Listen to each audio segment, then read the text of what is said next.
One of the most asked questions about Europa Universalis 5 or Project Caesar is how exactly is colonization going to work? Well, now we have the actual answers. It's a little bit different, and by a little I mean a lot different compared to EU4. I'm going to give you my honest opinion at the end of this video because we're going to go through this together and see the new ideas for how it should work. This is for sure a very new approach and an innovative approach to how it works in EU5, and I think some of you might agree with it, but some of you might also not agree with it. So let me know in the comment section what you think about this. I'm genuinely curious to know also. This week we're going to take a look at exploration in Project Caesar. In previous games, exploration was primarily done by units, giving them manual orders to move or sometimes automated orders to move on the map. We have a new system that works separately to go away from this and separate military from exploration. So yeah, from that you realize there's not going to be like a unit you move on the map to explore. It's going to be like you press a button in a screen and it's going to happen. Exploration in the game works entirely on areas, so that means a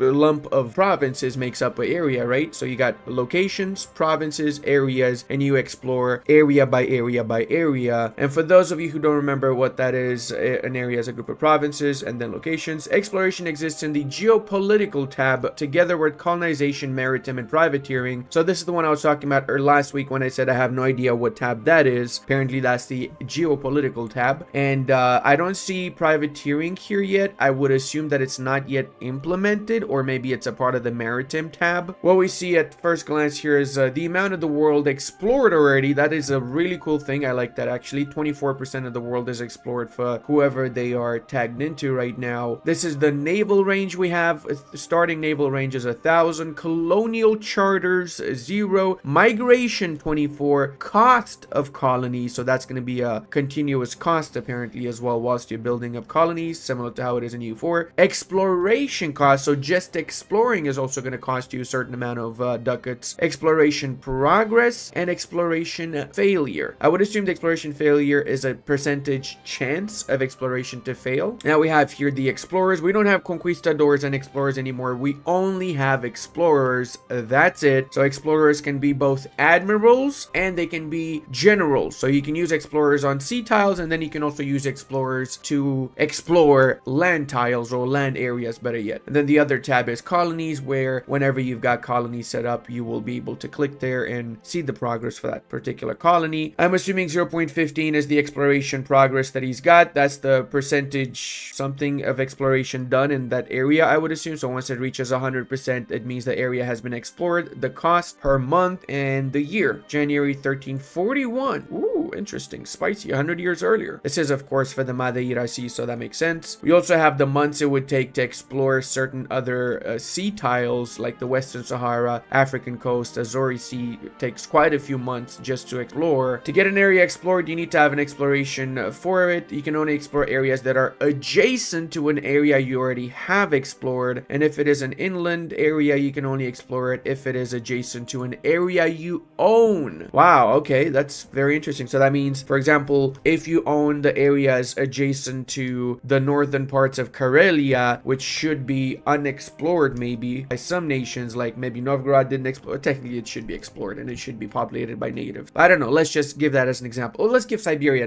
as an example. You're Perm and you can explore the rest of the Siberian lands because you're next to them and you own the lands adjacent to them. Starting an exploration mission for an area costs a significant amount of gold, so an upfront payment aside from the monthly maintenance, but there's also an additional cost to start a mission depending on whether it's a land or a sea area. Interesting. So there's different prices for land or sea area. For land area, you need manpower alongside the ducats. Sea area, you need sailors alongside the ducats. You also have a constant upkeep of gold for your exploration mission, and during your exploration you may get events related to exploration like it is in EU4. You might get some stuff that increases the speed of exploration, lowers the speed maybe of exploration, increases the cost based on how you deal with certain events, or maybe even gives you gold. Who knows, right? Missions also have a risk of failure, resetting all progress, and the characters involved can die. The administrative ability of the leader of the expedition reduces the upkeep cost, so high admin, less upkeep. Diplomatic ability impacts the success chance. Interesting. Military ability impacts how quickly the exploration can done. So all three of the mana actually influences how the explorer is gonna do. Basically, higher mana values for your explorer, easier it is to get that exploration done. And I'm assuming in general, higher mana values for any of the characters will make it easier for them to handle whatever assignment they have at that particular time. Now we see here exploration cost minus 2.4% from 8 admin ability, 3 diplo ability. He's not the best diplomat, is he? Yearly failure chance of exploration, okay. And military ability 0.10 monthly exploration progress from 51 ability. Holy snap. Incompetent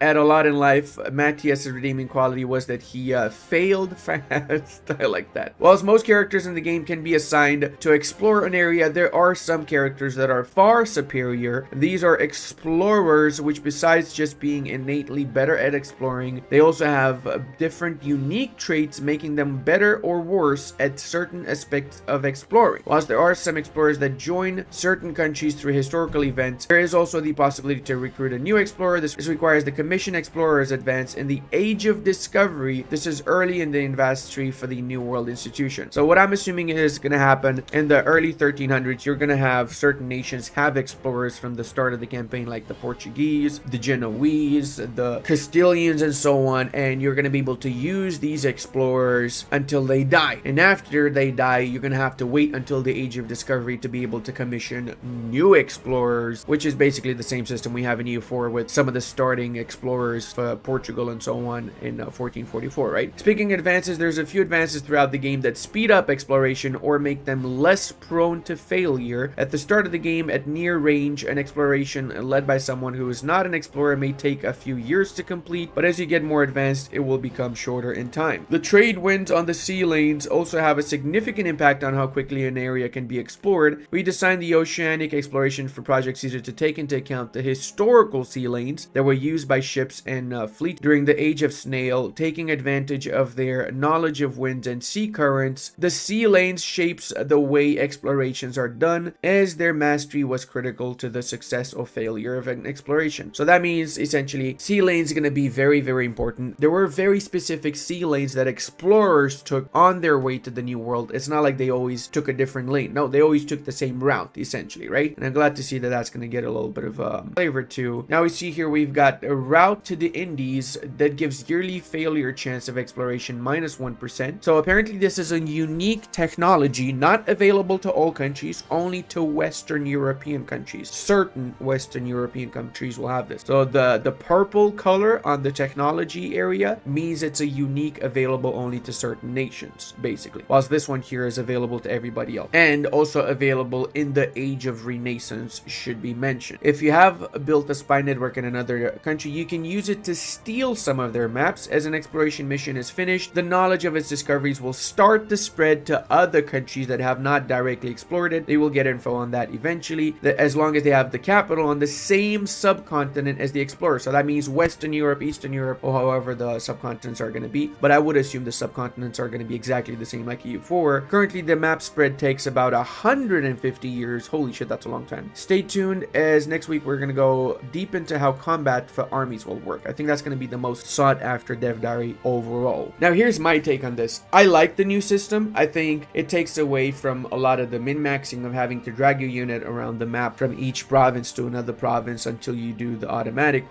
exploration with the units. It's a new system also altogether that basically leads to it being a lot more automated as far as I'm concerned, and this can be really good if you have a lot of other things to do in the early campaign, which I assume you would. Scrolling down to the comment section, Johan actually reveals the very first map of the Atlantic Ocean with the sea lanes. So you see here the entire sea lane around the Gulf Stream, the one in the North Atlantic. You see a lot of other sea lanes around the North Equator, around the South Equator, and so on. You see the coastline of Africa. This is the biggest leak he's done so far. Like, you literally see the New World, you see parts of Africa with the countries in Africa. I would assume that's what that is, unless that's just the region. It might be the region, actually, now that I think about it. Yeah, no, not the region, the area, that is, my bad. Now, I've actually opened this up in Windows Photos, and I actually turned it around so you can see better. You see here Newfoundland, Canadian Ocean Coast, Labrador, Quebec, Laurentians. You see the entire coastline of the New World here, Indiana, Tennessee, Ohio. So the areas are basically the shape of the US states, like the shape of the US states. I genuinely think that is very cool. You even have West Virginia, Virginia divide, North and South Carolina. It's the actual US states. Holy snaps. So what I'm assuming from this is that every single one of these US states is going to have multiple provinces within it, and I'm not 100% sure, but I think that Maine is a little bit bigger than it should be. I'm not sure. You guys let me know about that. What's really cool though is here in Africa. So we got the entire coastline. We got West Mosi, East Mosi, Kong, Akam, Gold Coast, Yoruba, Benin, Lower Niger, Kru. I don't even know what Kru is. That's basically next to the Gold Coast, isn't it? So that's like, what is that in EU4 terms? I'm not sure. Upper Guinea as well. We've got here Gambia, Jola, Futa Jolon, Sahara, Ghana, really massive Ghana. I'm actually surprised this is Ghana. I thought Ghana was a little bit souther than that. Is that the actual historical name of this region? Ghana? I didn't know that. Timbuktu next to it as well. And it's pretty much confirmed that these are the areas, because look at this. Ghana contains certain oases, as they're called, by the coastline of Africa, as well as a massive chunk over here, which is definitely quite a few provinces, not just one or two. And it also has this other chunk by the sea tile. So when you're going to be exploring, you're going to say, ask your explorer to explore the Atlantic North Equatorial area. It will be exploring all of this here that I'm highlighting right now. Similarly, the Madeira Sea is this one right here, which we saw in the Dev Diary. The explorer was currently exploring at the time. So that's pretty much why I know that this is areas, and I was wrong in my first assessment. Now in South America, we have Sao Francisco, Paranaiba, Jaguaribe, Marim, and Tocantins, Guayana, coast of Guayana. I'm bending my head everywhere like a loose chicken because it's weird, the shape of the map, the way that it was taken, but you get it. We're still taking advantage of the fact that this is the very first New World area map that we have, and it is a glorious one to say the least. Now I know some of you are going to be like, why are all these New World names the European names? That's because it's called Europa Universalis. Okay, shut up, bro. Oh, actually, I just noticed we actually have, even in the Congo area, the areas here, Uige, South Gabon, North Gabon, and this with the N, I'm assuming it's just no man's land, some type of no man's land. You only can colonize the coastline, but the inland is just jungles and whatever, so it's not going to be really accessible. A lot of little islands around the ocean as well. I'm assuming this is one of the islands here, and this is another one of the islands here along the trade lane, or the sea lane, better yet. This gets me so hyped for EU5. You guys have no clue how hyped this gets me for EU5 right now. I wish I could play this tonight. I wish I could get my hands on it right now. Oh, actually, let me check Hispaniola. I was hoping that I could see the lines of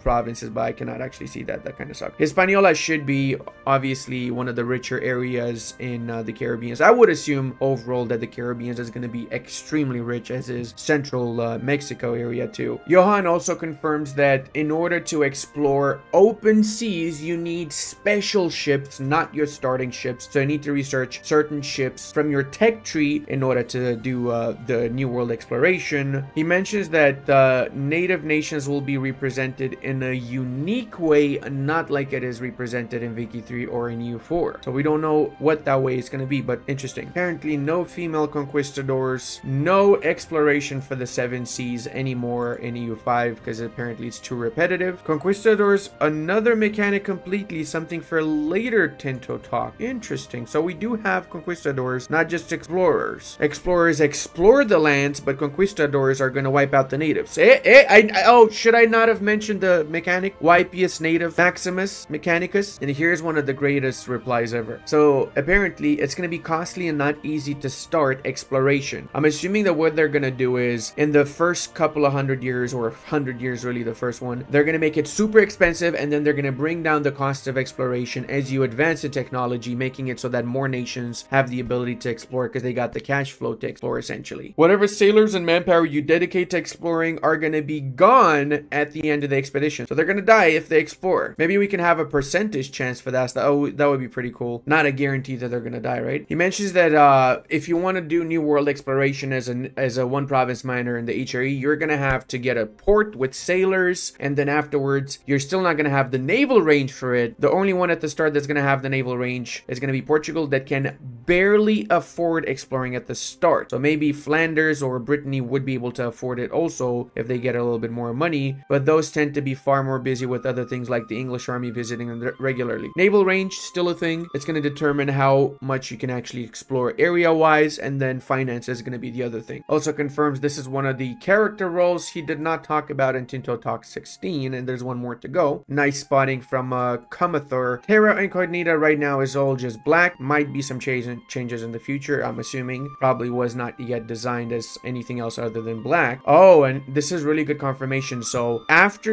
a nation has found out about an area, it will take 100 years until it spreads to the rest of the subcontinent. So say Portugal discovered Madeira. After 150 years, it's going to spread to the rest of Western Europe. So by that logic, the New World's going to be discovered by Eastern Europe way later. Holy schnapps. Unless they explore themselves, obviously. Or if they get lands in Western Europe, right? Because if they get a province in Western Europe, they should also get knowledge of the New World, then I would assume. Ooh, we see some options for the map as well. Province names always on, fill in impassable terrain, flat map mode, flat map watercolor, and camera rotation reset. What? That's so cool. I like to see this. I wish we had this in EU4, man. That is generally gonna leave him a like. That's amazing. There you go. Reaction. Love this. Thank you very much, Monsieur Johan. That's amazing. He confirms also that it's gonna be significantly harder for the Japanese to explore the New World, and by extension, anybody else in Asia. I hope you guys found this particular dev diary entertaining. I did, and I'm really excited to see the colonization Tinto talk. That's gonna be a big one too. Love you all, and I'll see you in the next one.